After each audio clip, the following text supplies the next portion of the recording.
I've lost over 220 pounds, and your girl is in the mood for a brookie. You don't know what a brookie is? It's basically like a brownie and a cookie got together, had a little fun, and made a baby. It's delish. Since we do low carb and low sugar over here, and we don't bake from scratch, and easy and simple is our vocabulary when it comes to cooking and baking, you already know, I'm going to show you what I like to use. So I use the Swerve Low Carb Brownie Mix and the Swerve Low Carb Chocolate Chip Cookie Mix. These I get from Thrive Market. I'm going to mix them, and it's going to be miraculous. Let me show you. So with these, all you got to do is follow the instructions, but here's the problem. I'm in one of those weeks where it's like, use what you got in the fridge. You just concoct stuff because we don't want to go grocery shopping yet. So we got to make do. I don't have any eggs, so I'm using egg whites. It should work. Probably just going to be a little fluffy. I don't know. I'm not a baker.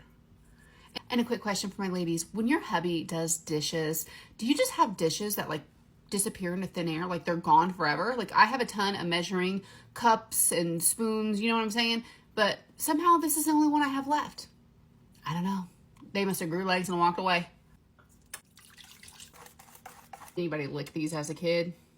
I'm tempted, but scared of the egg whites. I'm going to bake the Brookies and Great Granny's casserole dish because, well, everything just tastes better out of this. And she was the baking queen, so I know she's looking down on me right now like, girl, you were not about to put box mix in my casserole dish. Sorry, not sorry, Granny. I'm going to do it because I don't want to go to the grocery store. I barely have any nonstick cooking spray, so we'll just make do with what we got. Okay, now brownies in. Let's make them cookies. I pretty much never have milk in this household, so I'm using a protein shake because, well, it's got milk in it. It is salted caramel. It may change the flavor, but who cares? I'm not going to buy milk when I only need 3 tablespoons.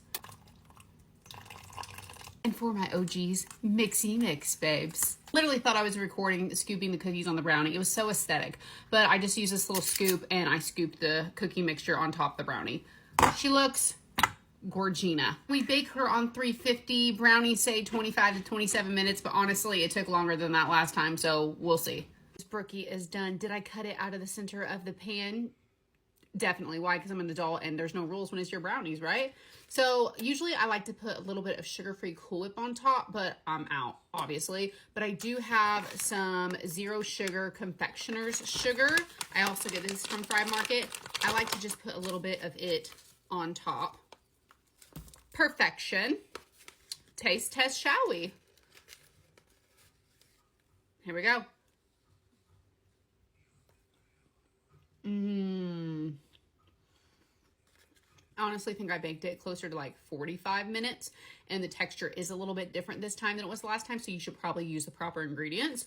But nonetheless, it's delicious.